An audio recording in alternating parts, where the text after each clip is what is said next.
कि हरतालिका तीज का महत्व क्या है। शिव महापुराण की कथा कहती है जो सतवा तीज, गणगौर तीज, हरियाली तीज जो नहीं कर पाते वो केवल हरतालिका तीज जो भादो के शुक्ल पक्ष की तृतीया,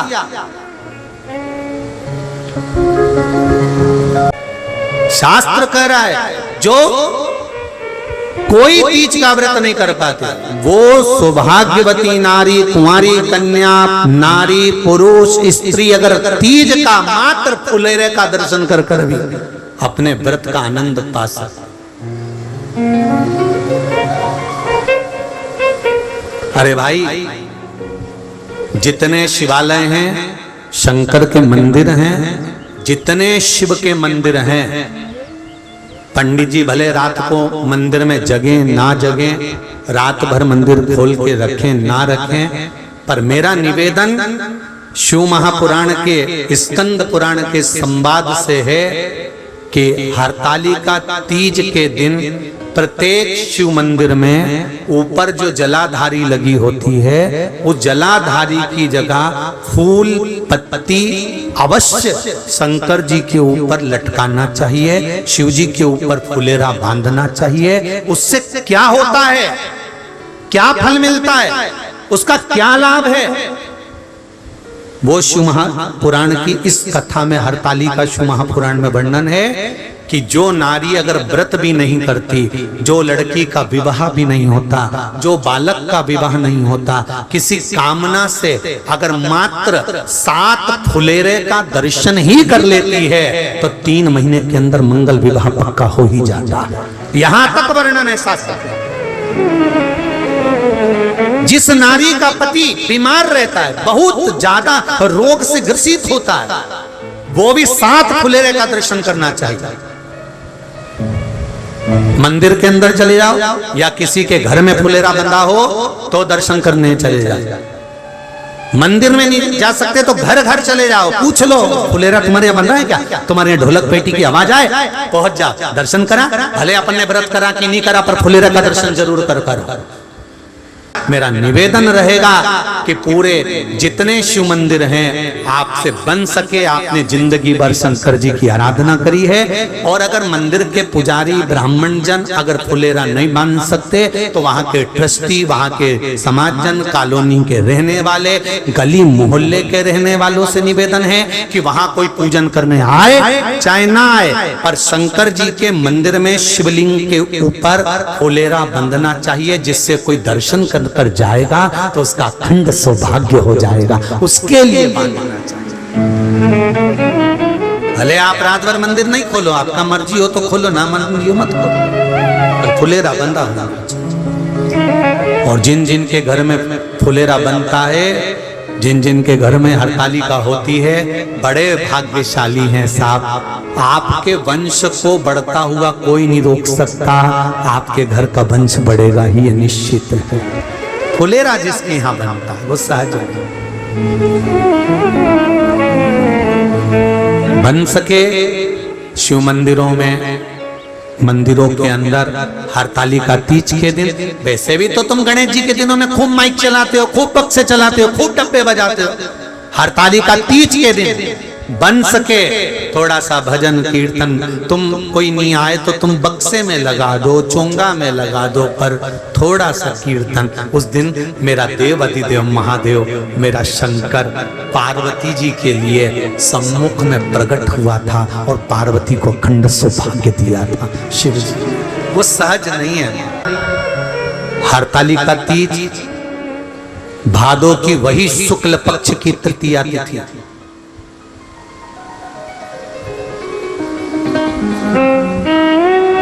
आप सतवा तीज करते हो या हरियाली तीज करते हो या गणगौर तीज करते हो, कोई सी भी तीज करते हो, मना नहीं, पर फुलेरा का दर्शन हरतालिका तीज पर ही होता है। फुलेरा सतुआ में बनता है क्या? नहीं बनता। फुलेरा हरियाली तीज पर भी नहीं बनता, फुलेरा गणगौर तीज पर भी नहीं बनता। फुलेरा तो केवल हरतालिका पर ही बनता, क्योंकि हस्त नक्षत्र के अंतर्गत हरतालिका। हरतालिका पूजन प्रदोष काल से प्रारंभ हो जाता है। शाम के समय कई लोग आटोयाम का करते हैं, कोई 5 समय का करते हैं। यहाँ कितने समय का करते हैं? 5 समय का होता है। तो कई लोग 8 समय का, कई लोग 5 समय का करते हैं। जो 5 समय की पूजन होती है प्रदोष काल से शाम के समय से प्रारंभ कर देते हैं। सुबह ब्रह्म मुहूर्त तक पूजन होती है। उस अलग अलग पूजन में अलग अलग आरती का क्रम रहता है। भगवान की थाली वही की वही रहती है। उसी से पूजन पूरी रात होती रहती है। शिव की आराधना होती है, भजन होता है, कीर्तन होता है, मंत्र स्मरण होता है, जाप होता है ढोलक पीट पीट के। श्री शिवाय नमस्तुभ्यं, श्री शिवाय नमस्तुभ्यं, श्री शिवाय नमस्तुभ्यं, श्री शिवाय नमस्तुभ्यं। शिव महापुराण की कथा कर रही है। हार्ट अटैक आ गया, डॉक्टर अपना काम करे, आप 1 लोटा जल अपने हृदय का भाव रखकर तुमरुका जी का नाम लेकर, जो जीव को डॉक्टर लेकर गया है जांच के लिए कि अटैक आ गया और उसको बचाना है, 1 लोटा जल तुमरुका जी का स्मरण कर कर अशोक सुंदरी वाली जगह पर चढ़ाने के बाद शिवलिंग पर चढ़ा दीजिए। उसका बाल बांका नहीं होगा, वो बचकर वापिस आएगा, प्राण नहीं जा सकते। तुमरुका जी के नाम में वो बल है। तुमरुका जी के नाम में वो बल है। जो बच्चा गलत मार्ग पर जा रहा है, अपनी समाज के अंतर्गत अपने परिवार के बताए अनुसार विवाह नहीं करना चाहता और गलत संगत में गलत धर्म की ओर जा रहा है, उसको रोकने के लिए भी तुमरुका जी का स्मरण होता है कि ये गलत संगत में ना चले जाए, गलत संगत में ना पड़ जाए, पढ़ने गया है कहीं गलत जगह पर ना पड़ जाए, उसके लिए भी तुमरुका जी का स्मरण होता है। तुमरुका जी का नाम लेकर कमल गट्टे का जल शिव को समर्पित करा जाए। महाराज बड़ा तुमरुका जी के नाम का स्मरण है। क्या नाम है? जम के बोलो जरा। तुमरुका। खास संबोधन नहीं है खरगोश का, पीछे लगा है का, कबूतर वाला। क्या बोलोगे? जम के बोलो जरा।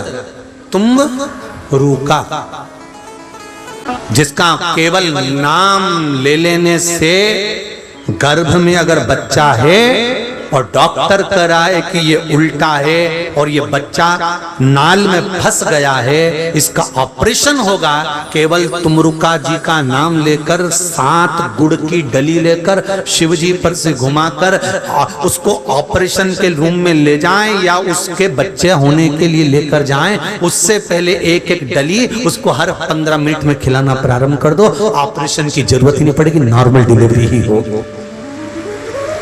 तुमरुका जी के नाम की वो गणना, तुमरुका जी के नाम की वो आराधना। एक बात कहना चाहेंगे, अच्छी लगे तो आप अपने जीवन में रख लेना, नहीं लगे तो यहां से जाते जाते कहीं पे चौराहे पे पटक देना।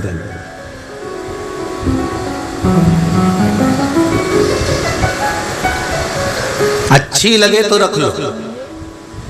हम तो सीधी सीधी बात कहते हैं, कथा में भी मन लगे तो बैठो, नहीं तो इतनी सारी बात चौराहे से लेके यहाँ तक मंडी में दुकान ही दुकान लगी हुई है और तुम्हारे पर्स में पैसा है, चाट खाओ और अपने घर पे जाके प्राण खाओ। यहाँ का है? मन लगे तो कथा में बैठो, नहीं लगे उठाया चल।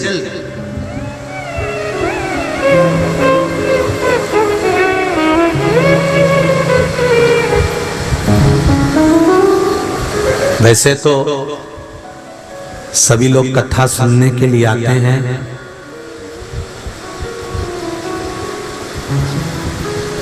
इतनी संख्या में आप लोग आ रहे हैं। ब्राह्मण लोग बता रहे थे कि सवेरे हम लोग 8 बजे जब पूजन कराने आते हैं और जो जजमान बैठते हैं पूजन में उनको भी मालूम होगा केवल इस केबिन से वो केबिन तक खाली रहता है, उसके बाद पूरा पंडाल सुबह 8:30 बजे भर चुका होता है।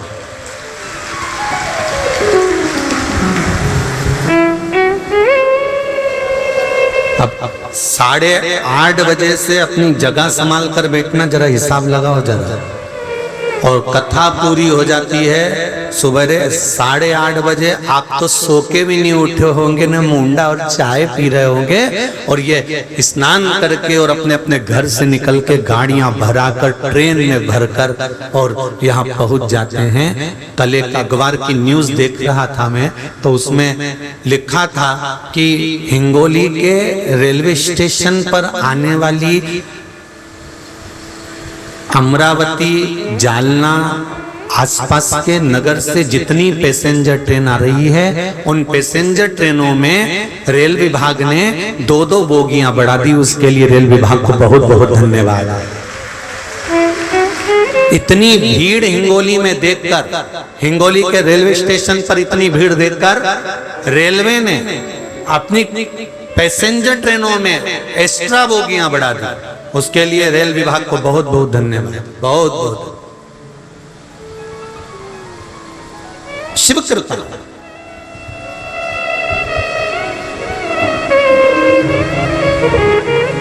कितनी आस लेकर, कितना विश्वास लेकर, कितना भरोसा लेकर, और हम आपसे भी कहेंगे, यहां से जब जाया करो, यहां से तुम जाओ, जो ट्रेन से आए हैं वो अपने हिसाब से, जो गाड़ियों से आए हैं अपने हिसाब से। हम रोज प्रतिदिन इस व्यासपीठ से, हमने परली बैजनाथ में ये बात बार बार नहीं बोली, पर 2 दिन से आपने सुना होगा, इस व्यासपीठ से 2 दिन से कथा छूटने पर कहते हैं कि अपनी गाड़ी धीरे से निकालना, अपनी गाड़ी धीरे से ले जाना। बोलो, बोलते कि नहीं बोलते? तो हो सकता है मेरा शंकर इस वाणी से निकलवा रहा है,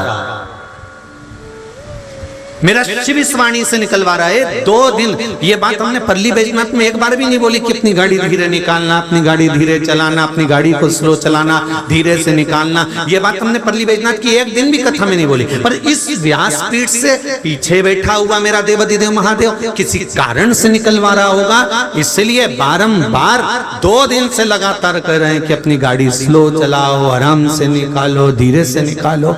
कारण क्या है? शंकर जी क्यों व्यासपीठ से निकलवा रहा है, ये शिव ही जान सकता है और शंकर ही जान सकता है। अब उस पर तुम नहीं अमल करो तो उसके बाद तुम्हारी मर्जी। थोड़ी सावधानी रखिए, जाने में भी, आने में भी, भगवत स्मरण में भी, कीर्तन में। आपका किया गया भजन, स्मरण, कीर्तन, मंत्र जाप सुख दे, उससे बढ़कर कोई आनंद नहीं।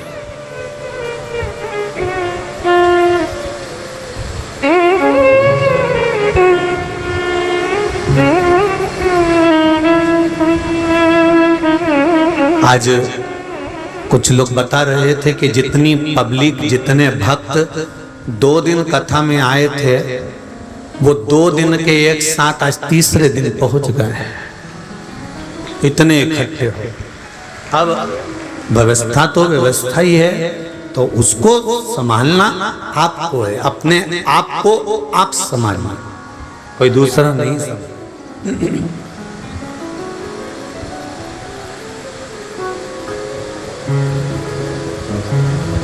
महाराज नारद जी का अभिमान, नारद जी का अहंकार भगवान विष्णु ने तोड़ दिया। शिव पुराण कह रही है, एक बात अच्छे से रखो अपने भीतर, जब जिंदगी में कहीं तुमको अहंकार आए और तुमको ये लगे कि मैं बहुत सुंदर हूं, या मेरा घर बहुत सुंदर है, मेरा बेटा बहुत अच्छा है, मेरे पास में बहुत दौलत है, मेरे पास में बहुत बल है, मेरे पास में पूरा शासन प्रशासन है, या मेरे पास में पूरी राजनीति है, या मेरे पास में बहुत ज्ञान है, तो उनसे निवेदन है, आपसे पहले जितने थे उनको याद कर लो। बलवान तो दारा सिंह भी था, नाचने में एक्सपर्ट तो माइकल जैक्सन भी था,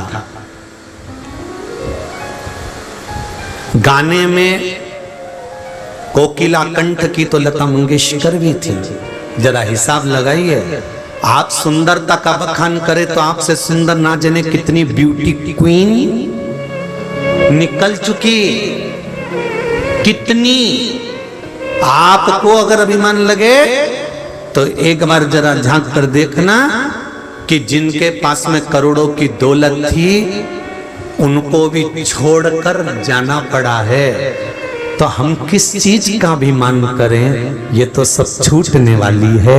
इसलिए उस परमात्मा को याद कर कर अभिमान नहीं करना, हमको धन्यवाद देना है कि तूने घर दिया, तूने परिवार दिया, तूने कुटुंब दिया, तूने कबीला दिया, तूने शरीर दिया, ये तुझे धन्यवाद है। हमें परमात्मा को रोज प्रतिदिन धन्यवाद देना है कि माता के गर्भ में थे। अगर तू जन्म देते देते एक आध आंख लिपटा देता तो क्या मैं झगड़ा करने ऊपर आता? या हाथ पैर तोड़कर भेज देता तो क्या मैं झगड़ा करने आता? पर तेरी कृपा है कि मेरी इंद्रियां, पूरा शरीर ठीक है। ये तेरी कृपा है, अच्छे घर में जन्म दिया। ये तेरी कृपा है, अच्छे घर में विवाह करवा दिया। ये तेरी कृपा है, मुझे अच्छे बच्चे दिए। ये तेरी कृपा है, तूने काम धंधा दिया। ये तेरी कृपा है, मुझे अपने घर में रखा है। ये तेरी कृपा है, मुझे अच्छे कुल में भेज दिया। ये तेरी कृपा है, मुझे अच्छे समाज में भेज दिया। ये तेरी कृपा है कि मुझे भारत की भूमि पर रख दिया। ये तेरी कृपा, किसी दूसरे की नहीं हो सकती।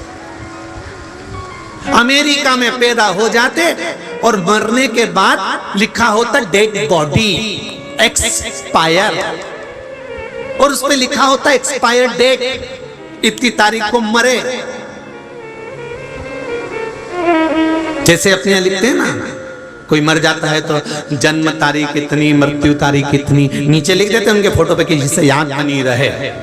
तो वहां भी लिखते हैं, अमेरिका में भी, विदेश में भी लिखते हैं बर्थडे इतनी तारीख का, एक्सपायर इतनी तारीख का। पर भारत की भूमि पर एक मदिरा के नशे में डूबने वाला हो, चाहे पापी से पापी व्यक्ति हो, चाहे उसने यहाँ जन्म लेने के बाद गंदे से गंदा काम करा हो, उसके बाद भी उसके मरने पर लिखा रहता है स्वर्गवासी। कितना गंदा आदमी मरा, उसके वहां तो लिखना था कि बेकार, पर नहीं, उसके मरने पर भी लिखा स्वर्गवासी। और ये नाम तो स्वर्गवासी क्यों लिखा? तो किसी ने पूछा, अमेरिका में मरे तो एक्सपायर लिखा रहता, वहां मरे तो एक्सपायर लिखा रहता, भारत में मरने वाला पापी से पापी, कुत्ते से कुत्ता, दारू कुत्ता तक मरे नहीं तो उसके आगे भी लिखा रहता है स्वर्गवासी। तो इसने कौन सा अच्छा काम कर दिया? तो क्या कोई काम अच्छा नहीं करा, बस एक काम अच्छा करा कि भारत की भूमि पर जन्म लिया। भारत में जो जन्म लेकर मरता है वो स्वर्ग जाता है, भले भजन करे ना। इसलिए उसके नाम क्या आगे लिखा था? स्वर्गवासी, एक्सपायर नहीं।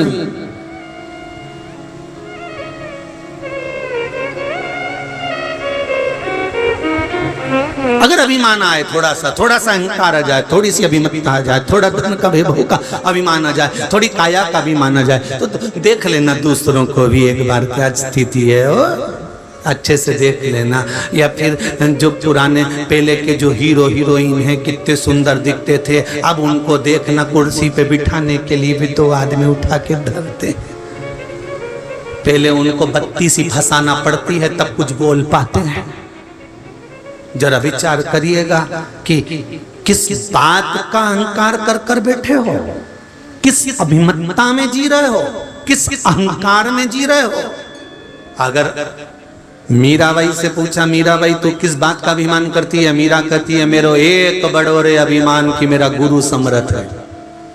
मीराबाई कहती है अभिमान करना तो गुरु के ऊपर करना, जिस गुरु ने मुझे भव से पार लगा दिया, ऐसा गुरु अगर जीवन में मिले तो मनुष्य तर जाए। मीराबाई कहती है मुझे अभिमान अपने गुरु का है, और जनाबाई कहती है मुझे अभिमान अपने गुरु नामदेव जी का है। नामदेव जी कहते हैं मुझे अभिमान अपने गुरु का है। रामकृष्ण परमहंस कहते हैं मुझे अभिमान अपने गुरु का है। स्वामी विवेकानंद कहते हैं मुझे अभिमान अपने गुरु का है। जीवन में जन्म लेने के बाद अभिमान करना तो अपने गुरु का करना कि मेरे गुरु ने मुझे भव से पार उतार दिया, मेरे गुरु ने मुझे मंत्र दिया, स्मरण दिया, पूजा बताई, अर्चना बताई, स्मरण कराया, कीर्तन कराया और भव से पार उतार दिया। ये अभिमतता हो तो गुरु की हो कि मेरे गुरु ने मुझे पार लगा दिया।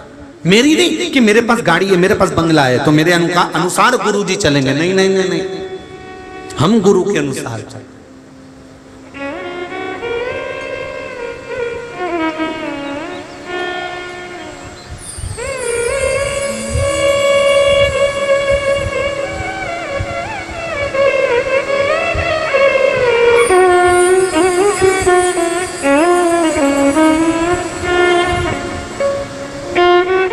परली बैजनाथ में सोमानी जी के यहाँ पर कोई मिलने आया था, तो उसने कहा कि गुरुजी हमारे तकलीफ चल रही है, ऐसा है वैसा है। हमने कहा कितने भाई हो? हम 4 भाई। अच्छा,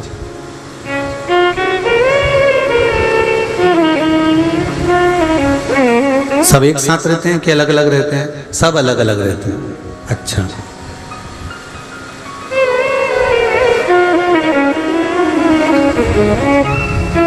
मम्मी पापा किसके साथ रहते हैं?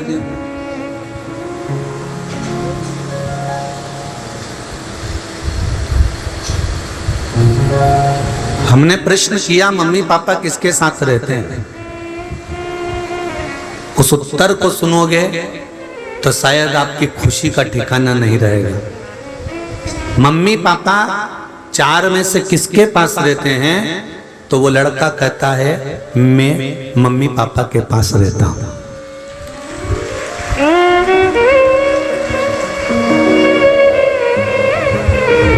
उस शब्द को देखिए, बेटा माँ बाप को नहीं रख रहा है, माँ बाप बेटे को रख रहे हैं।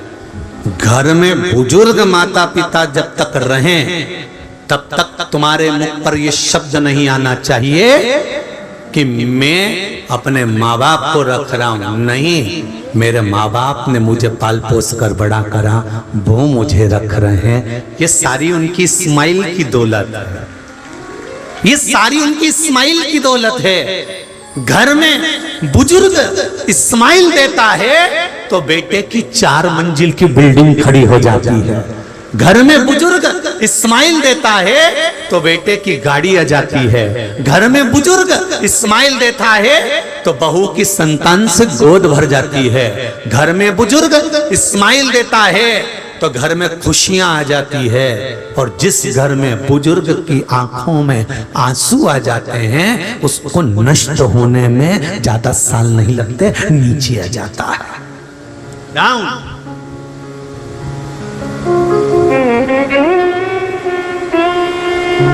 दौलत है बुजुर्ग, दौलत है बड़े हमारे घर के।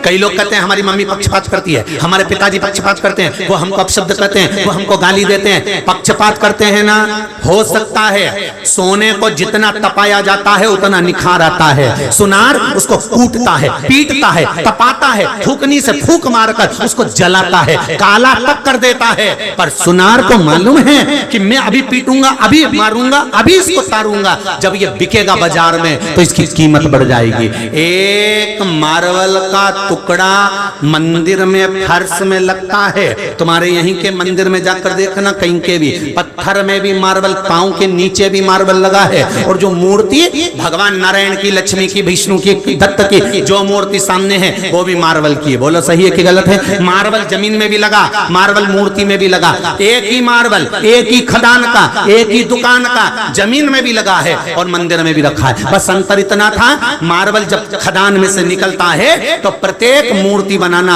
वाला प्रत्येक खदान के पत्थर की मूर्ति बनाना चाहता है। क्यों? मूर्ति की कीमत ज्यादा मिलती है, जमीन पर लगने वाले फर्श की कीमत कम मिलती है। तो प्रत्येक मूर्ति बनाने वाला मूर्ति बनाना चाहता था। उसने पत्थर निकालकर तराशना प्रारंभ करा। उसने जो हथौड़ी मारना प्रारंभ करी, पत्थर टूट कर गिर गया। उसने कहा इसकी मूर्ति नहीं बन सकती, इसको पांव के नीचे लगवा दो। तो जमीन पर लगाया गया। जिसको तराशा गया, जिसने चोट को सहन करा था, हथौड़ी को सहन करा था, जो चोट सहन करता गया गया वो मंदिर में बैठकर पूजा गया, वो भगवान बनकर पूजा गया। जो चोट सहन नहीं कर पाया वो जमीन पर रखा गया, उस पर लोगों ने थूका, गालियां दी, पत्थर रखाया, लात रखाई, जूता रखाया, उस पर किसी ने पूजन नहीं करी, उस पर लात रख कर गए हैं। बस माता पिता अपशब्द कह रहे हैं, माता पिता ताने दे रहे हैं, माता पिता गालियां दे रहे हैं, माता पिता पक्षपात कर रहे हैं, उनको करने दो।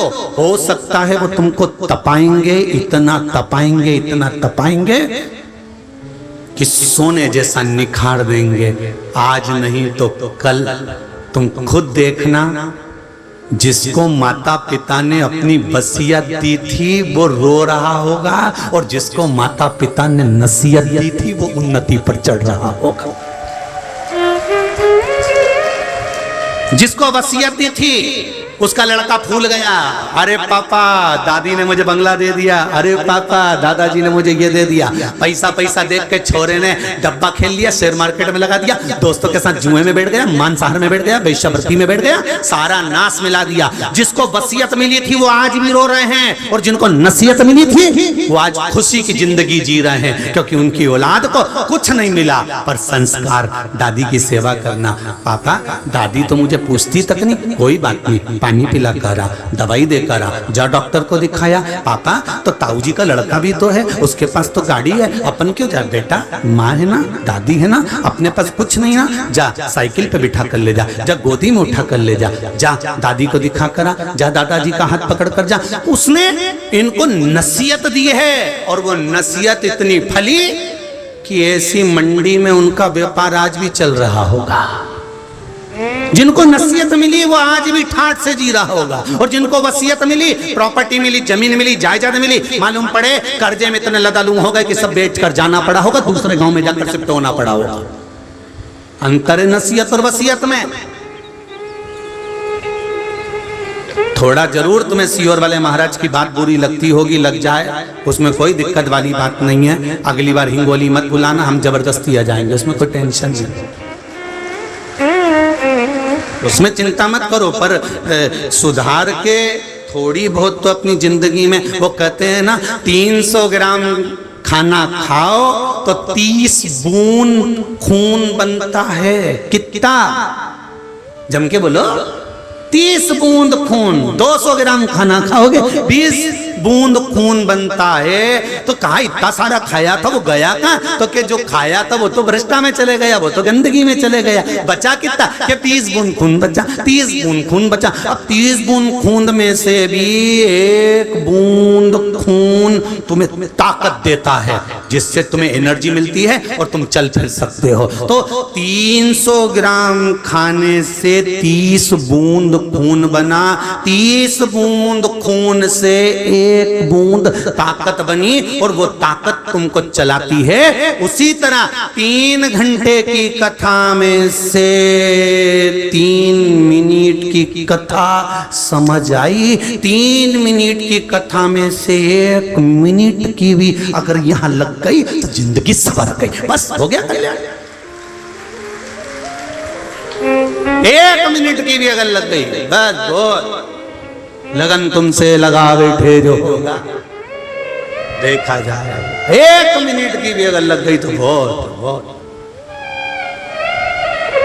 और कई लोग कह ही देते हैं बात बात में, अब तो दिल में लग गई रे बाबा।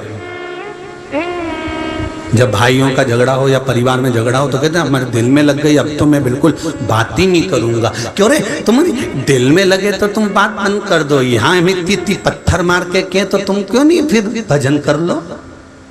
किन्नी महाराज ने दिल में लगा दी, अब तो मंदिर जाऊंगा, चाहे कुछ भी हो जाए, तो कीर्तन करूंगा। जरा सा झगड़ा होता है ना माताओं का, सबसे पहले खाना बंद करती है, मेरे को तो खाना खाना ही नहीं है।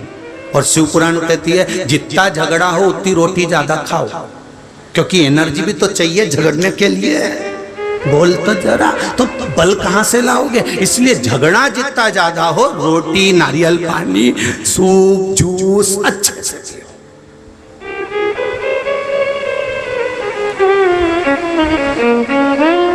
खाना नहीं छोड़ना। लोग तुम्हें ताव दिलाएंगे, झगड़े में ताव दिलाएंगे, बहुत ताव दिलाएंगे मत खा, तो तुम भी कह देना खाऊंगी जा, और अभी के अभी जाओ ने 2 रोटी में अचार का मसाला लगा, फिंगर बना के, गुट्टा बना के वहीं बैठ के खा ले। अपन खाना नहीं छोड़ना अपने को, चाहे कुछ भी हो जाए। लोग के यहाँ से चली जा, अपने मायके जा, कि नी जाऊं यहीं छाती पे मूंग डालूंगी और मोबाइल लेके कथा सुनने बैठ ले।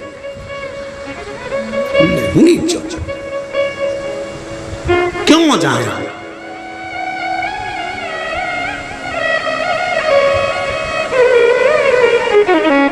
कितना ही ताव दिलाएं लोग, अपने को नहीं जाना।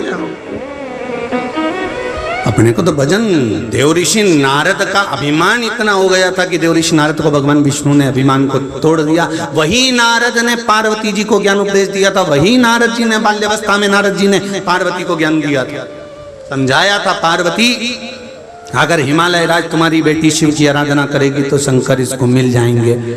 पार्वती जी ने तब साधना करी पर शिव नहीं मिले, नहीं मिले, शंकर नहीं मिले।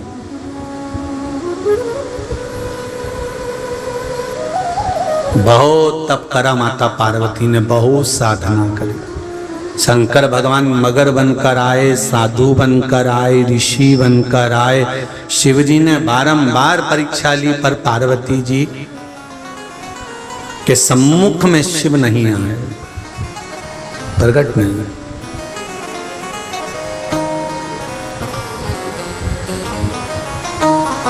शिव सम्मुख नहीं है।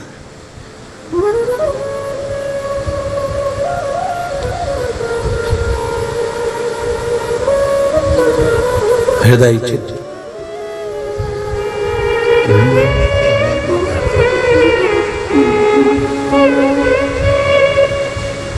भगवान शंकर को बारंबार पार्वती जी ने पुकारा,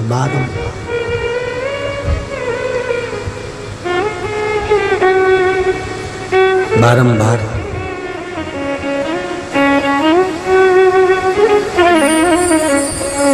ओ काशी के भोलेनाथ मने थारी याद सतावे, ओ भोलानाथ मने थारी याद सतावे।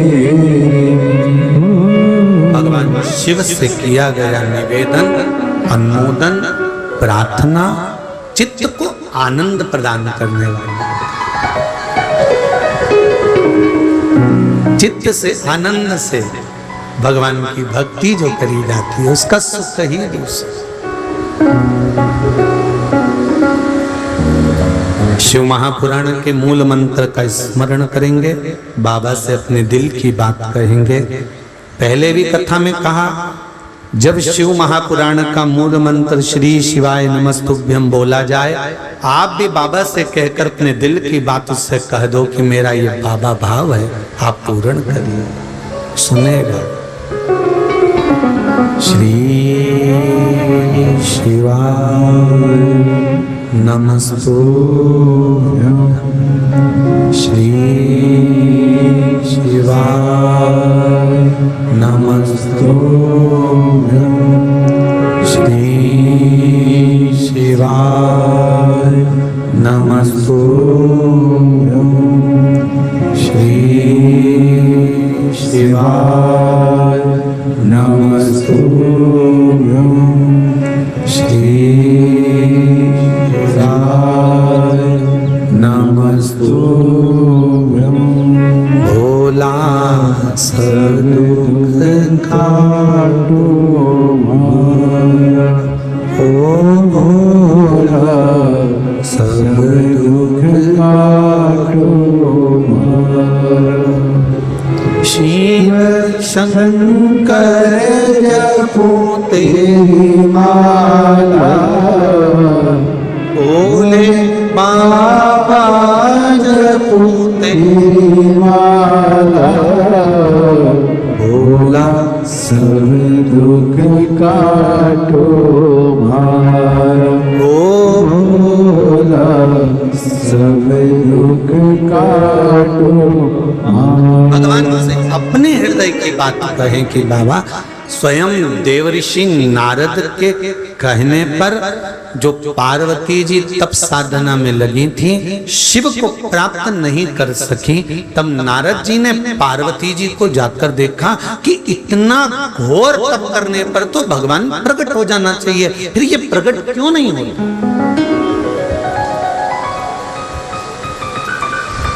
आप आए नहीं और सुबह हो गई, मेरी पूजा की थाली धरी की धरी रही। क्या कारण था? मेरी पूजा में कौन सी कमी रह गई? क्या कमी है मेरी पूजन में जो आप आए नहीं? क्या कारण था जो मेरा देव अधिदेव महादेव आप जल चढ़ा रहे तो भी प्रसन्न नहीं हो रहा, पशुपति व्रत करे तो भी प्रसन्न नहीं हो रहा, बेलपत्री चढ़ाए तो भी प्रसन्न नहीं हो रहा? उसका कारण क्या है? दुनिया के लोग एक लोटा जल चढ़ाए और कार्य हो गया और मेरा कार्य नहीं हुआ, समझ लेना फाइल थोड़ी सी मोटी है, इसलिए शिव जी को भी छुपाने में थोड़ा समय लगेगा, थोड़ा देरी लग सकती है पर होगा जरूर। छोड़ना नहीं शंकर का, उसका मंदिर मत छोड़ो, उसका द्वार मत छोड़ो।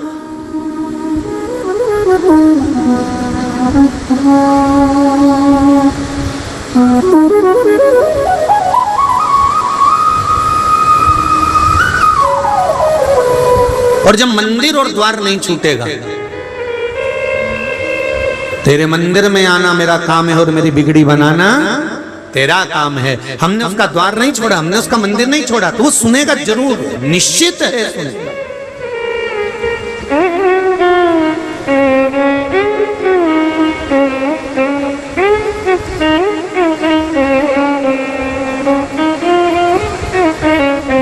जाना है।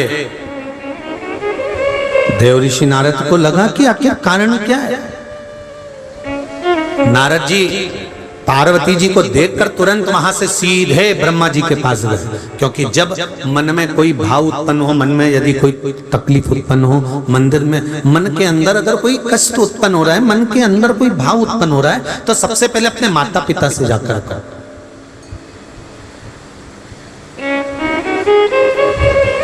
अगर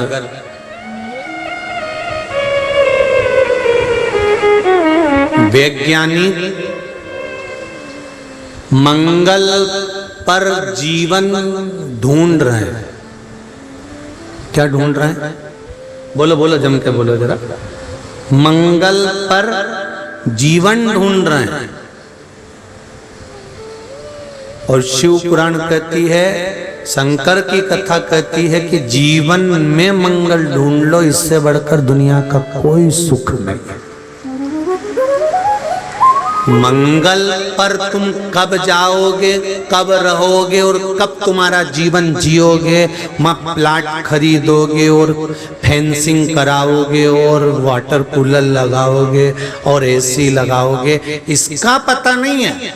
मंगल पर जीवन ढूंढने से पहले जीवन में मंगल ढूंढिए कि अपने जो जीवन चल रहा है, कितना छोटा सा जीवन है साहब, कितना छोटा सा। 100 साल की जिंदगी में 50 साल तो सोने में निकल गए। कितने साल बोलते आओ जरा?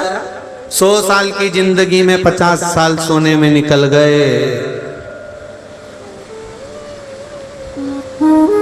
50 साल रात, 50 साल दिन, तो रात को सोने में निकल गए। 50 में से 25 साल तो तुम्हारे बचपन में निकल गए और जवानी में निकल गए। कितने बच्चे री जी बोलते जाओ जरा?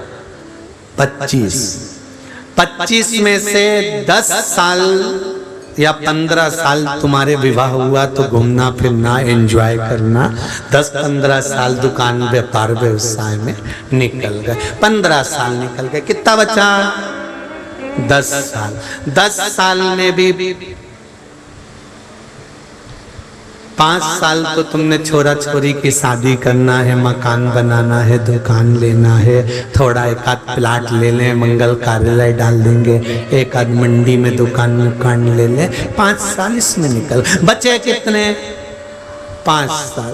5 साल में से 2.5 साल तो ये कमर, घुटना, सिर, कंधा, हाथ पैर ले ले। बचे कितने? 2.5 साल। 2.5 साल में भी तुमने रो रो के जिंदगी निकाल दी। 24 घंटा कोसना। अब पूरा 2.5 साल इसमें निकाल दिया तो फिर भजन को समय क्या दिया ये बताओ। 100 साल ऐसे कैसे निकल गए। भगवान भी कहेगा रे मैंने तुझे कितना जोरदार बना के भेजा था। ये 2 कटोरे दिए थे कि शिव महापुराण की कथा हो तो आस्था चैनल को चालू कर लेना, फेसबुक यूट्यूब पर सुन लेना, और अगर अपने हिंगोली में हो तो थोड़ा इन पाँवों को कष्ट देकर वहां चली जाना, एक बार बैठकर कथा का रस तत्व ग्रहण कर लेना तो जीवन सार्थक हो जाए।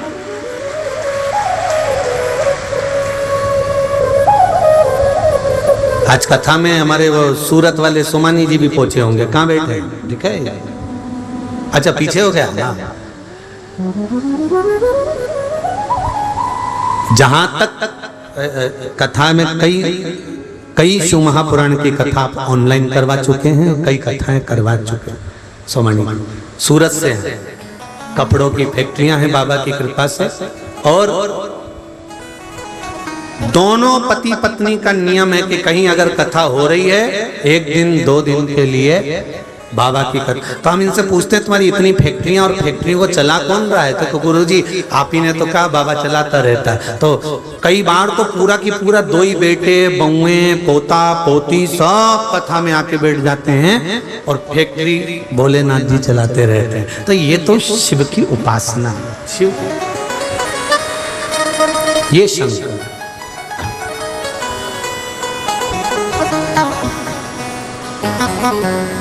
और ऐसा नहीं है कि तुम लोग भी कोई कम हो, सब दमदार।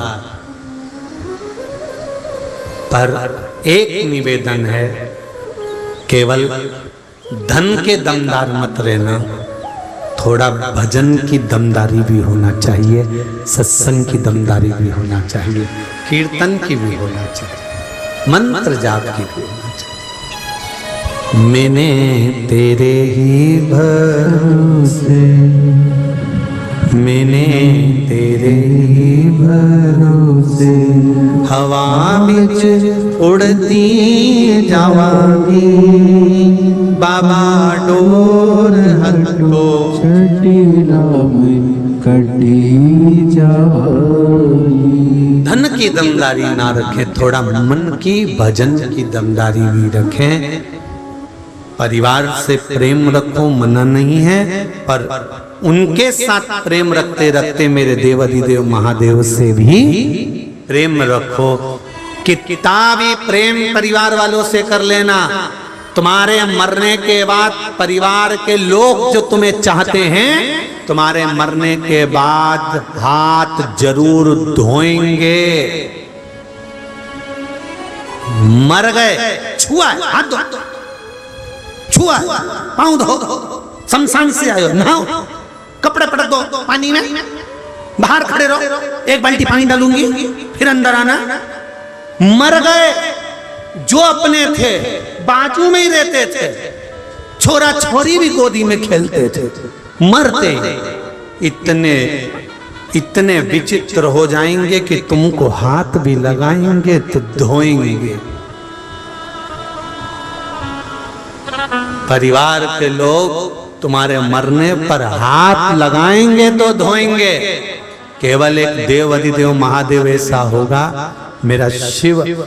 अगर अर्थी निकलती है, मंदिर में आरती भी हो रही होती है, तो पंडित जी पर्दा लगा देते हैं कि मरा हुआ मुर्दा निकल कर जा रहा है।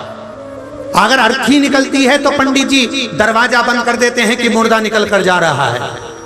पर केवल सारे मंदिरों के पर्दे बंद हो जाएंगे, अर्थी निकलते समय दरवाजे बंद हो जाएंगे, केवल एक महादेव का मंदिर एक ऐसा होता है कि अर्थी निकलती है तो भी महादेव का पर्दा बंद नहीं होता, द्वार बंद नहीं होता। केवल एक देव अधिदेव महादेव, क्योंकि उसी से तो मिलने जा रहा है, तो उसका द्वार बंद करने से मतलब केवल एक शिव। सारे मंदिरों के दरवाजे बंद कर देते हैं अर्थी के समय पर। अर्थी निकल रही है, मंदिर का दरवाजा बंद कर दो, पर्दा लगा दो, भोग लग रहा है पर्दा लगा दो, अभी मत खोलना।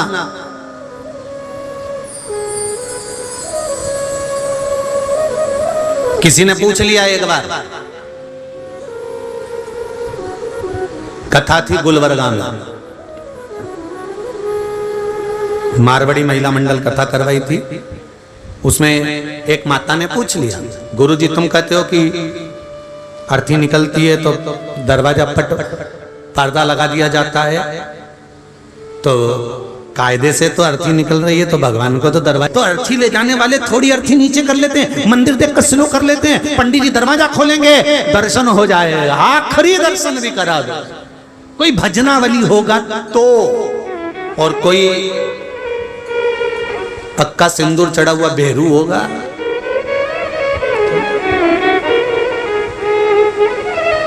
भावारी दुनिया मतलब की दुनिया में किसी का कोई नहीं। क्या करोगे? शिव महापुराण की कथा कहती है, भगवान शंकर का संवाद कहता है, भगवान शंकर की कथा कर रही है, सुंदर आनंदमय रस तत्व कह रहा है। देव ऋषि नारद पिताजी के पास गए, ब्रह्म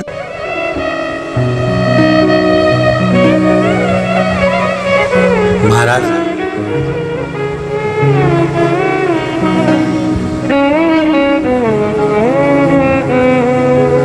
कोई ऐसा उपाय बताओ गुरुदेव, कोई ऐसा उपाय बताओ गुरुदेव, शिव मेरे द्वारे खड़े हैं, शिव मेरे द्वारे खड़े हैं।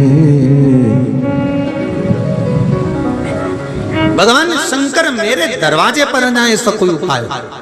नारद जी ने ब्रह्मा जी के शब्द सुने, हजारों वर्ष तप करा तब भगवान प्रकट हुए, तब तक तो पार्वती बुजुर्ग हो जाएगी, बूढ़ी हो जाएगी। अब ईमानदारी से बोलो, कोई तुमको बताए कि तुम आंख बंद करके बैठ जाना, फिर धीरे धीरे नासिका का एक स्वर बंद करना, फिर धीरे धीरे धीरे देखना तुम ऊपर उठ रहे होगे, फिर धीरे धीरे धीरे तप करते जाना, आंखें बंद करते जाना, फिर उसमें विलीन होते जाना। फिर गुरुजी ने पूछा, कुछ दिखा? हाँ, क्या दिखा?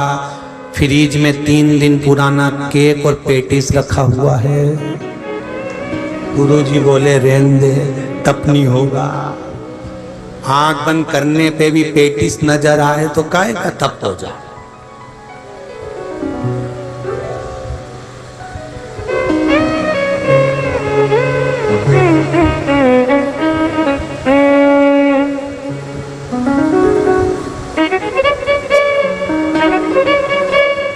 आंखों से भगवान मिल जाता है क्या? अरे बोलो तो सही, नेत्र से भगवान मिल जाता है क्या? भजन करने से? अरे बोलते तो जाओ हिंगोली वालों, हो क्या गया तुमको? हल्दी का काढ़ा पिया है क्या? अच्छे से तो बोलो। आंखों से भगवान मिल जाता है क्या? बोलने से, भजन से, कथा सुनने से है? मंदिर जाने से, भगवान की सेवा करने से? अरे दादा, जो पांव नहीं हो, जिसके वो मंदिर नहीं जा सकता, तो उसका क्या होगा? जो आंख से अंधा है उसको भगवान कैसे मिलेगा? जो बहरा है उसको भगवान कैसे मिलेगा? जो गूंगा है उसको भगवान कैसे मिलेगा? शिव महापुराण की कथा कहती है, इंद्रियों के बल पर परमात्मा नहीं मिलता, दिल के बल पर परमात्मा मिलता है। जो आंख से अंधे हैं सूरदास, उनको भी तो भगवान मिला। जो जो कई माताएं, कई भाई बंधु जिसको सुनाई नहीं देता, क्या उसको भगवान कल्याण नहीं करता? उसका सुनाई भले ना दे, पर दिल परमात्मा में लगा होना चाहिए। वो बोल नहीं सकता, कोई गूंगा भी है, निपट गूंगा, नहीं बोल सकता, पर दिल परमात्मा में लगा कर बैठा है। भगवान मिलेगा। नेत्र नहीं होगा तो भी मिलेगा, वाणी नहीं होगी तो भी नहीं मिलेगा, तो भी मिलेगा, श्रवण नहीं होगा तो भी मिलेगा, बस दिल लगा होना चाहिए उस परमात्मा। और कई ऐसे हैं, सब कुछ है, सब कुछ, पर दिल भगवान में लगा है।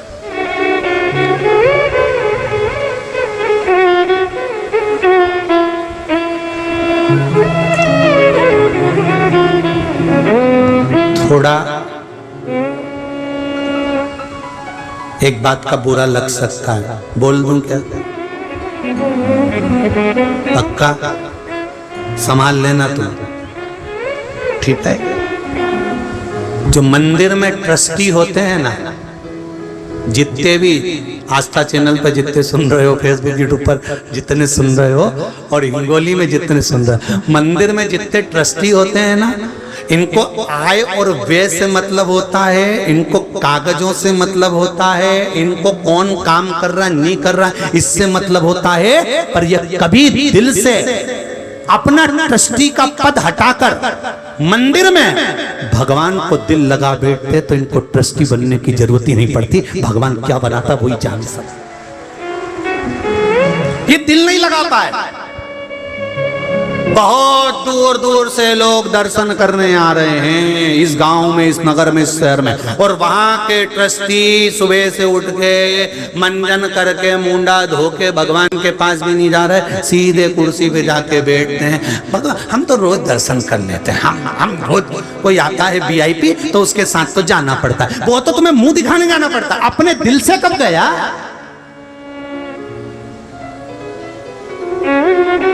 दिल से गया होता तो महादेव हाथ पकड़ा होता, दिल से गया होता तो भगवान हाथ पकड़ा होता, दिल से गया होता तो मृत्यु के समय पर फिर भुगतता नहीं, प्राण छूटते चला जाता। भगवान से कहना भोलेनाथ, वो मारवाड़ी माताएं भजन गाती है एक बहुत सुंदर, एक लाइन उसकी तुम भी गुनगुनाते रहो। सेवा करता छूटे जी मारा प्राण, ओ जी मारा सांवरिया। मारवाड़ी माताएं भजन गाए गुनगुनाए, सेवा करता करता मारा प्राण छूटे, पलंग पे मत पटकना रे मारा सांवरिया, किसी की दवाई गोली की जरूरत ना पड़े रे सांवरिया, हाथ पैर चलता रहे, मैं तेरा श्रृंगार करती रहूं, मैं तेरा सेवा करती रहूं, मैं तेरा श्रृंगार करती रहूं, और मेरे प्राण छूट जाए रे सांवरिया, बस इतना चाहती हूँ। पटकना मती, गलाना मती, सड़ाना मती, किसी के द्वार ले जाके मत पटकना। कौन करेगा, किसको फुर्सत है आज के जमाने में करने की, और भोगना तो अपने को ही है। घर के लोग दवाई में पैसा लगा सकते हैं, घर के लोग कमा कर पैसा लगा सकते हैं, डॉक्टर दवाई दे सकता है, पर भोगना तो शरीर को ही पड़ेगा।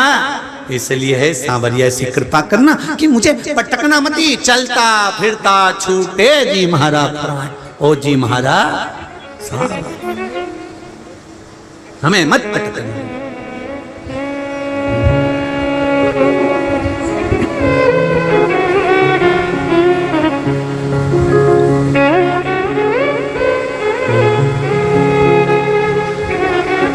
महाराज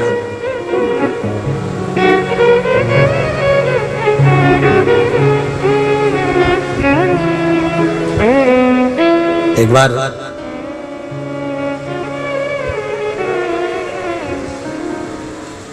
रुनीचा के रामदेव बाबा जब बिहाने के लिए गए थे,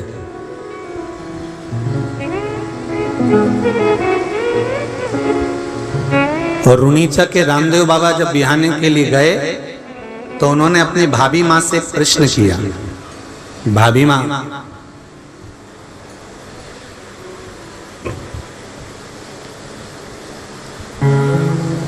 आप अपने देवर की शादी कर रही हो, भाभी माँ ये विवाह का बंधन क्यों होना चाहिए? रामदेव बाबा रुनीचा वाले से भाभी कहती है ये विवाह का बंधन नहीं है। पति के साथ में पत्नी का बंधन इसलिए किया जाता है कि एक अगर भगवान की सेवा में थोड़ा चूक कर जाए तो दूसरी सेवा में आगे बढ़ जाए। ये भाभी अपने देवर से कह रही है, शिव की कथा कह रही है कि संबंध जो होता है, पति पत्नी का संबंध हो, भाई भाई का संबंध हो, बहन भाई का संबंध हो, कुटुंब रिश्ते का संबंध हो, ये सारे संबंध भगवान की सेवा के लिए दिए हैं, भजन के लिए दिए, कीर्तन के लिए दिए, स्मरण के लिए दिए कि एक अगर थक जाए, एक अगर रुक जाए तो दूसरा उस सेवा में लग। देव ऋषि नारद ब्रह्मा जी से बात कर कर भगवान विष्णु के यहाँ पहुंच गए। भगवान नारायण तो शेषनाग की सैया पर विश्राम कर रहे थे, लक्ष्मी जी उनके चरण दबा रही हैं।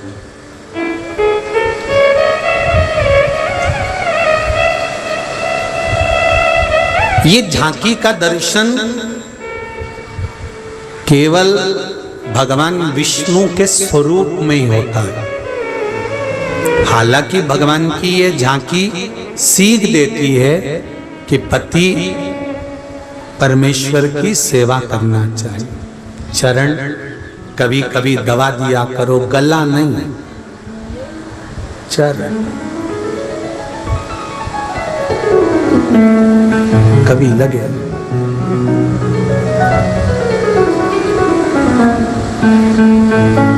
और कई बार तो उल्टी रीति देखने को मिलती है।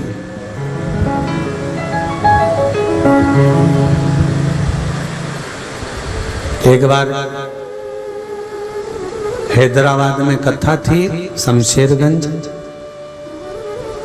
गौशाला पर हम ट्रेन से जा रहे थे। इधर की बर्थ हमारी थी, सामने की बर्थ एक पति पत्नी की थी। अभी तक पुराणों में जो पढ़ा था कि नारायण सोते हैं, लक्ष्मी चरण दबाती है, पर ट्रेन में पूरी विष्णु पुराण उल्टी हो गई थी।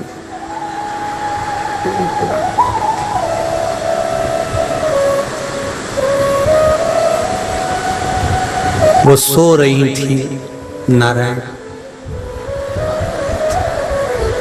हमने भी हमारी बर्थ पे से इशारा कर दिया, तूने तो नाक कटा दी रे।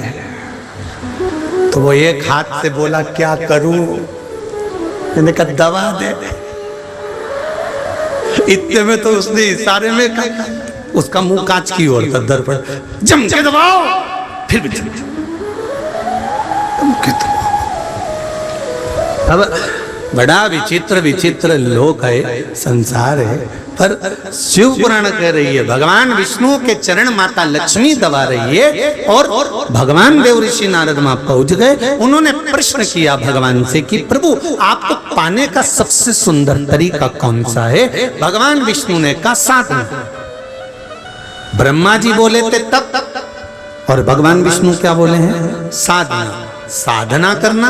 तो इतने में देव ऋषि नारद ने पूछा साधना ऐसी, तो भगवान नारद जी को याद आया कि साधना तो गंगा जी के पाने के लिए, गंगा जी को लाने के लिए भागीरथ बाबा का पूरा खानदान, कितनी पीढ़ी केवल गंगा को लाने के लिए साधना कर कर कर थक गई। ना जाने कितनी पीढ़ी चली गई पर गंगा नहीं आई। फिर भागीरथ बाबा ने तप करा, तब जाकर गंगा आई। हजारों वर्ष निकल गए साधना करते करते करते करते, तब गंगा मैया पृथ्वी पर आई। तो इतने में भगवान विष्णु के शब्द सुनकर नारद जी वहां से उठ के चल दिए। नारद जी ने कहा श्रीमन नारायण हम तो जा। भगवान विष्णु ने कहा कोई दूसरा प्रश्न भी है? सारे प्रश्न का उत्तर मिल गया, अब हम तो चल। भगवान विष्णु चले, भगवान नारायण नारद जी चले गए। नारद जी ने सोचा तप करने से हजारों वर्ष का तप पार्वती को पति के रूप में शिव मिलेंगे। साधना अगर पार्वती जी करती है हजारों वर्ष की, तब पार्वती को शंकर मिलेंगे। कोई ऐसा उपाय नहीं मिल रहा कि केवल एक दिन व्रत साधना करी जाए और शंकर भगवान प्राप्त हो जाए, ऐसी कोई तप साधना नहीं मिल रही। तब देव ऋषि नारद भगवान शंकर के पास गए कि तुम्ही ने दर्द दिया है, तुम्ही दवा दोगे। अब शिव जी के पास में जाते हैं, शंकर भगवान के पास में गए। क्या देखा देव ऋषि नारद ने कि शिव जी तो नेत्र बंद करके साधना में लीन थे।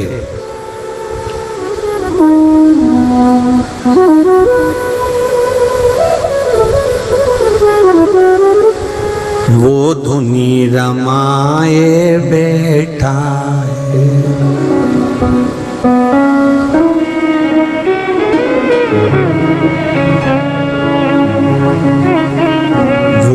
धुनी रमाए बैठा है, जो घट घट में ही बैठा है, वो धुनी रमाए बैठा है। मेरा ओ घड़दानी मेरा शंकर नेत्र बंद कर कर बैठे थे। देव ऋषि नारद गए, नंदी भृंगी श्रृंगी सब मिले। देव ऋषि नारद सबसे मिले तो नंदी ने प्रश्न करा, कैसे आना हुआ नारद जी? नारद जी बोले, आने का बहुत बड़ा कारण है, पर ये बताओ कि प्रभु के नेत्र कब खुलेंगे? तो नंदी भृंगी ने कहा, भैया नारद जी, इनको तो हजारों वर्ष हो जाते हैं समाधि टूटने में, कोई इतनी जल्दी समाधि टूट रही है क्या? नारद जी चले गए। प्रतिदिन नारद शिव जी के पास आते और प्रतिदिन जाते, पर शंकर भगवान नेत्र नहीं, नेत्र बंद। ये कथा चल रही है हरतालिका तीज की, समझ लेना जरा।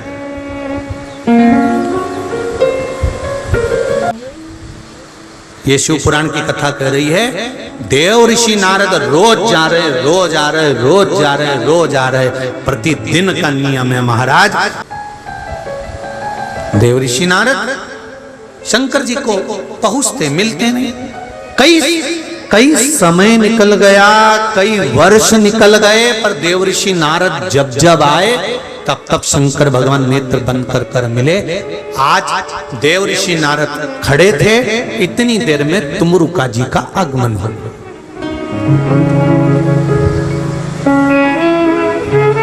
तुमरुका जी का आगमन, आपको पहले भी कथा में कहा है, जैसा नारद जी का स्वरूप है ऐसे तुमरुका जी का स्वरूप है। बस नारद जी को मनुष्य का मुंह है, तुमरुका जी को घोड़े का मुंह है। नारद जी भी करताल रखते हैं, तुमरुका जी भी करताल रखते हैं। नारद जी भी वीणा रखते हैं, तुमरुका जी भी वीणा रखते हैं। साउथ के जितने मंदिर हैं, शंकर के जितने साउथ में मंदिर मिलेंगे, उनके दरवाजे पर द्वारपाल की जगह नारद और तुमरुका जी मिलेंगे।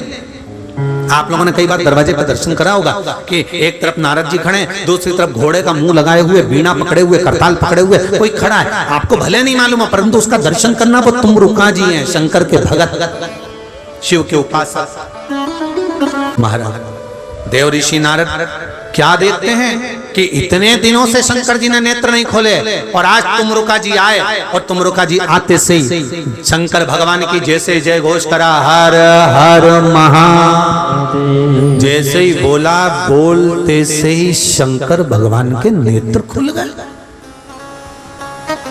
शिव जी के नेत्र खुले हुए।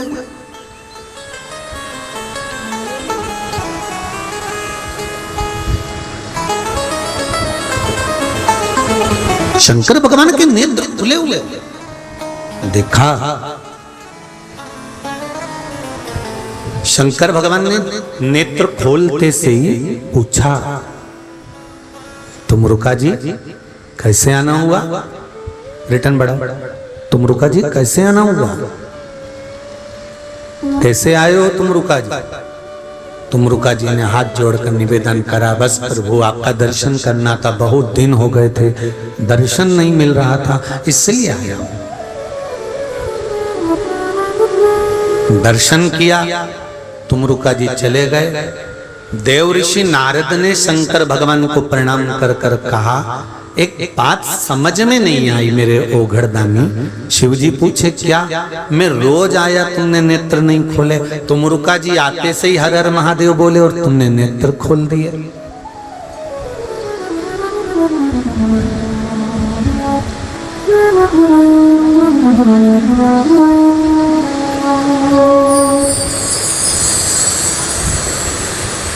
वो रोज आता है और मैं आया और आपने नेत्र नहीं खोले। शंकर भगवान ने बोला नारद जी आपके मन के संशय को कहो, क्या संशय लेकर आए हो वो बताओ तुम तो। नारद जी बोले मेरा बहुत सारा प्रश्न है, बहुत सारा प्रश्न है, बहुत प्रश्न है, परंतु मैं एक भी प्रश्न आपके सामने नहीं करूंगा क्योंकि आज मेरा दिल दुखी है। क्या हुआ क्या ये बताओ। नारद जी बोले हुआ क्या? शंकर भगवान बोले, नारद जी बोले मैं रोज आया, एक वर्ष हो गया आते आते, एक साल में तुमने नेत्र नहीं खोले मुझे देख के, और तुम रुका जी आए और तुमने नेत्र खोल लिया। शंकर भगवान बोले यही तो दिल की बात है।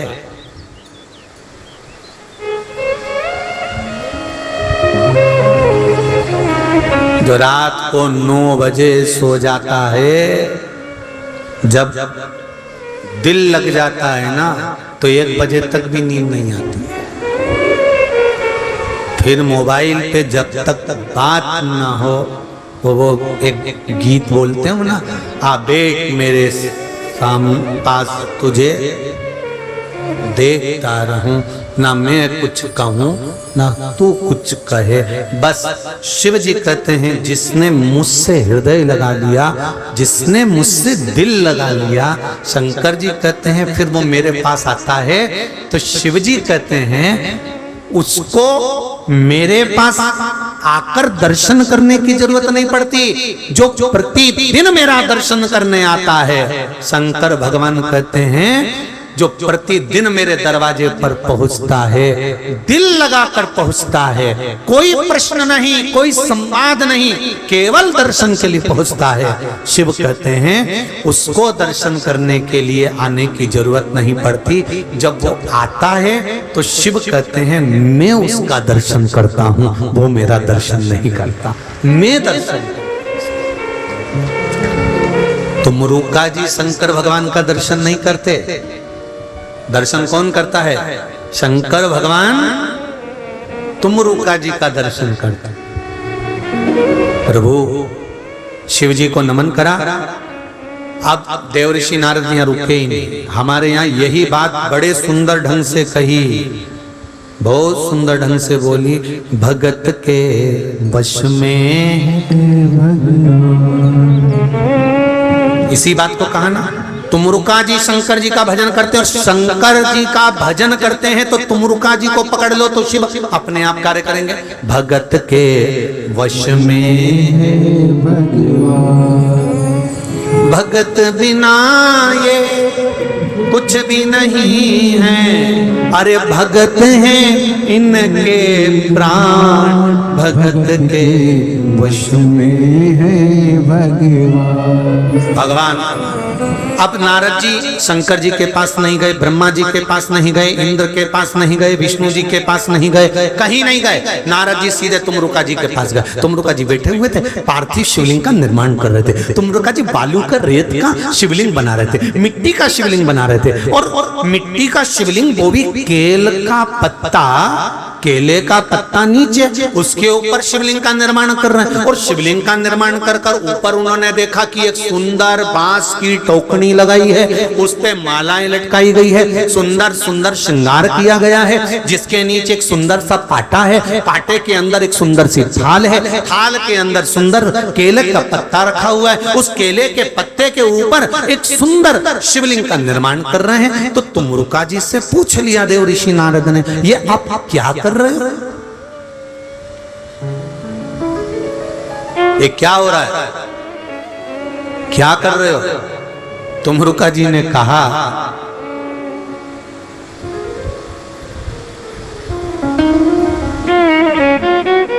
भादो मास की जो शुक्ल पक्ष की तृतीया होती है हस्त नक्षत्र की, उस दिन यदि दिल से शंकर के शिवलिंग की पूजन, फुलेरा का दर्शन कर लिया जाता है। भक्त भगवान के पास जाए चाहे ना जाए, पर भगवान भक्त के दुख में दौड़ कर आ जाता है। अब कहा, वर्णन किया, आप ये क्या कर रहे हैं? तो कहा, मैं पूजन की तैयारी कर रहा हूं। देव ऋषि नारद का जो प्रश्न था वो देव ऋषि नारद ने प्रकट कर दिया। प्रश्न क्या था देव ऋषि नारद का? हे तुम रुका जी, पार्वती मैया को तप करते करते, साधना करते करते, व्रत करते करते, उपासना करते करते बहुत समय हो गया, पर मैंने कहा था हिमालय राज जी को, अगर पार्वती शंकर की आराधना करे तो इनको पति के रूप में शिव मिलेंगे, पर अभी तक शिव मिले नहीं। मेरे जैसे गुरु को पाने के बाद भी अगर पार्वती को शिव ना मिले तो मेरा गुरु तत्व बेकार है। तुम रुका जी ने एक शब्द कहा, आप गुरु हो माना, पर अहंकार नहीं होना चाहिए कि आप बताएंगे तो ही होगा। नहीं नहीं, आप शिव के ऊपर छोड़ दो, शंकर के ऊपर आश्रित कर दो।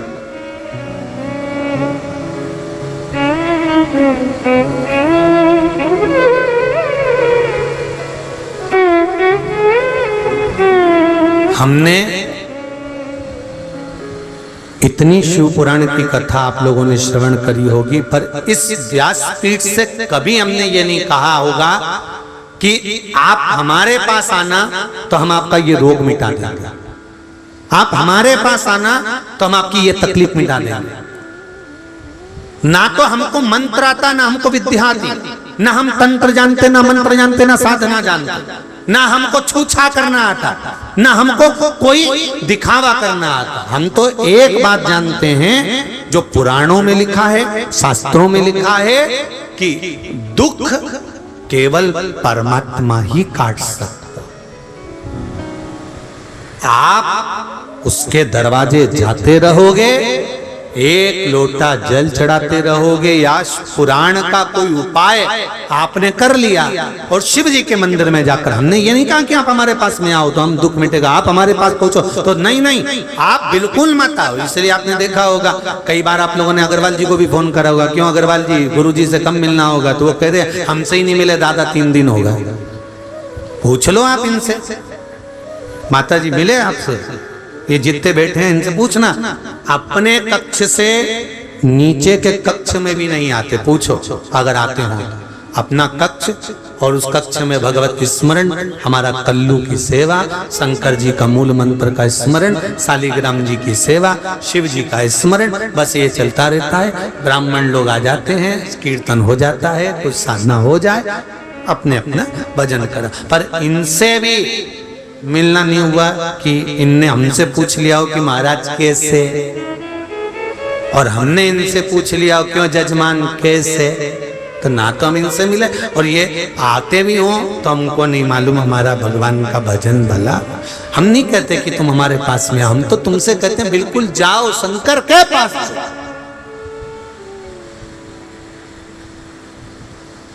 उनके पास जाओ ना, उनका भजन करो, उनका कीर्तन करो, उनका स्मरण करो, उनका मंत्र जाप करो, उनका नाम जाप करो।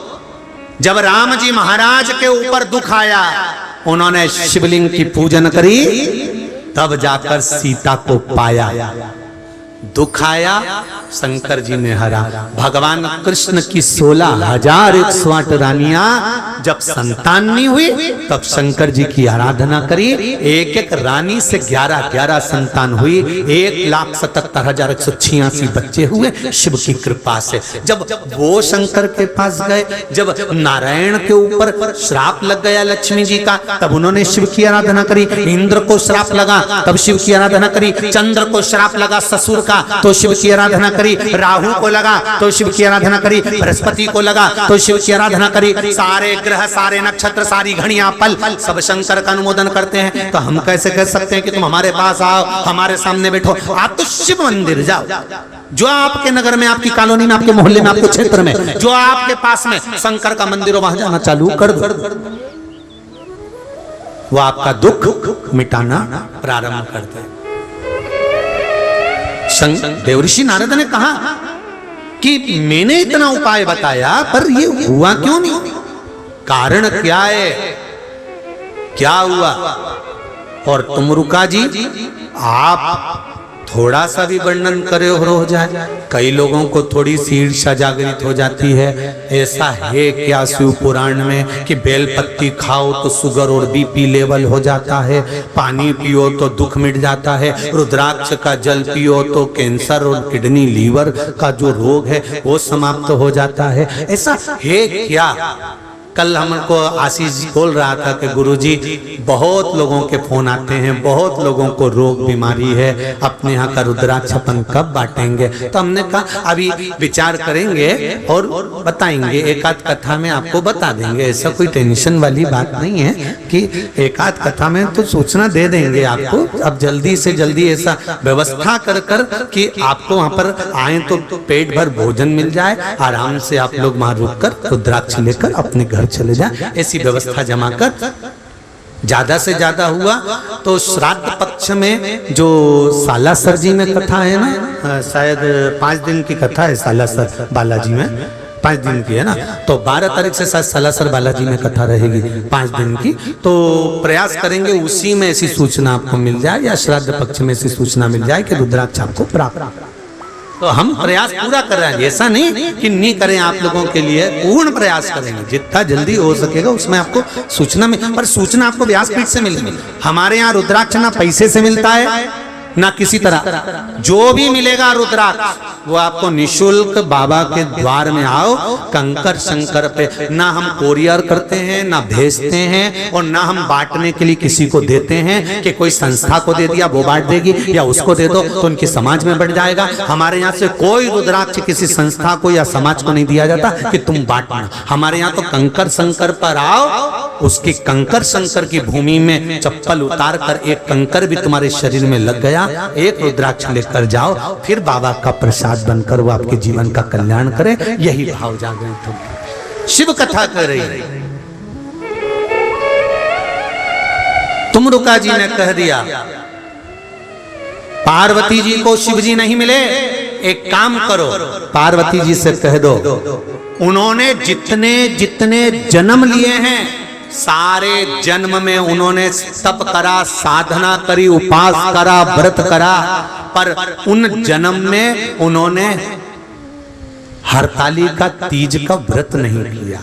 अब की बार पार्वती से बोल दो कि तेरे प्राण भी नहीं जाएंगे, शिवजी भी अमर, तू भी अमर, पार्वती अखंड सौभाग्य लेकर बैठी रहेगी। अगर भाद्रपद की शुक्ल पक्ष की तृतीया के दिन वो शिव का शिवलिंग का निर्माण कर कर फुलेरा बांध कर पूजन कर लेगी। पार्वती जी को दौड़कर नारद जी का और बता दिया।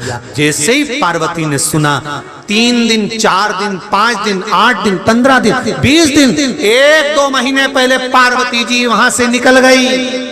सुनते ही आंदो भादो का महीना, आंदो शुक्ल पक्ष की तृतीया, और पार्वती जी सीधे पहुंच गई जंगल में अपनी सखी के साथ में, एक गुफा में जाकर रहने लगी। गुफा में रोज, अब पार्वती जी को क्या मालूम कि कौन सी तृतीया को आएगा, तो उन्होंने कहा आज से ही अपन तो शिवलिंग बनाना प्रारंभ करो। पार्वती जी ने शिवलिंग का निर्माण, बालू रेत का शिवलिंग बनाती, पूजन करती, बालू रेत का शिवलिंग बनाती, पूजन करती। आ गया भादो का महीना, शुक्ल पक्ष की तृतीया तिथि, प्रदोष काल, शाम के समय माता पार्वती ने कई दिनों से कुछ नहीं खाया, ना सोई, ना खाया, ना पानी पिया, ना कोई आहार किया। पार्वती मैया शिवलिंग का निर्माण करती है, आंख से आंसुड़ा गिरता है। सखी ने आज पल्लवों से, पत्तों से, फूल से शंकर जी के ऊपर झूमर बांध दिया है, फुलेरा बांध दिया है। पार्वती आज हमको लगता है ये फुलेरा जो बंधा है ना, आज ऐसा लगता है कि तेरे हाथों में हरी हरी चूड़ियां, भर भर चूड़ियां होंगी, तेरे हाथों में मेहंदी लगी होगी, तेरे गले में मंगल सूत्र बंधा होगा। ये फुलेरा नहीं, तेरे पति के साथ तेरा अखंड सौभाग्य का संबंध होगा पार्वती।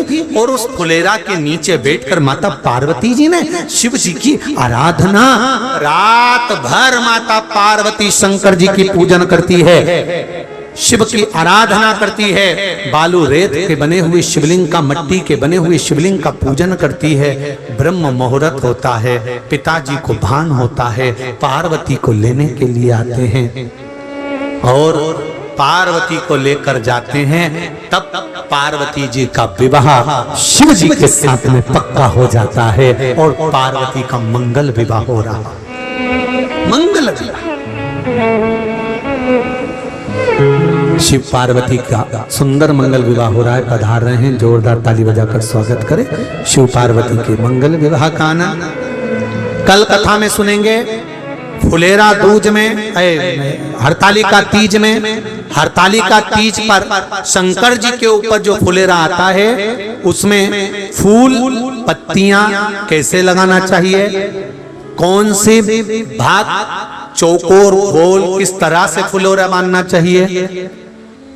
भगवान शंकर की आराधना करते समय हरतालिका तीज में किस तरह की सावधानी रखना चाहिए। हरतालिका तीज का व्रत का दूसरे दिन का क्रम जब रहे तो उसके अनुसार भगवान शिव का विसर्जन कैसे करना चाहिए। और जो कन्या का विवाह नहीं हो रहा हो, जो बालक का विवाह नहीं हो रहा हो, 7 जगह पर फुलेरा का दर्शन कर कर विवाह मंगल का आनंद पाना चाहिए। ये क्रम कल की कथा में श्रवण करेंगे। जिस नारी को संतान नहीं होती हो, फुलेरा हरतालिका तीज का जो फुलेरा है, उस हरतालिका तीज के फुलेरे में कौन सी पत्ती बांधी जाती है जिसके बल पर संतान की प्राप्ति होती है, वो अपन स्मरण कथा के माध्यम से कल श्रवण करेंगे। माता पार्वती शिव जी के गले में जयमाला दे रही हैं, जोरदार ताली बजाएं। माता पार्वती शंकर भगवान के गले में जयमाला पहना रही हैं, शंकर भगवान माता पार्वती जी के गले में जयमाला पहना रहे हैं। बोल काशी विश्वनाथ भगवान की जय। हर हर महादेव। आप सबसे निवेदन है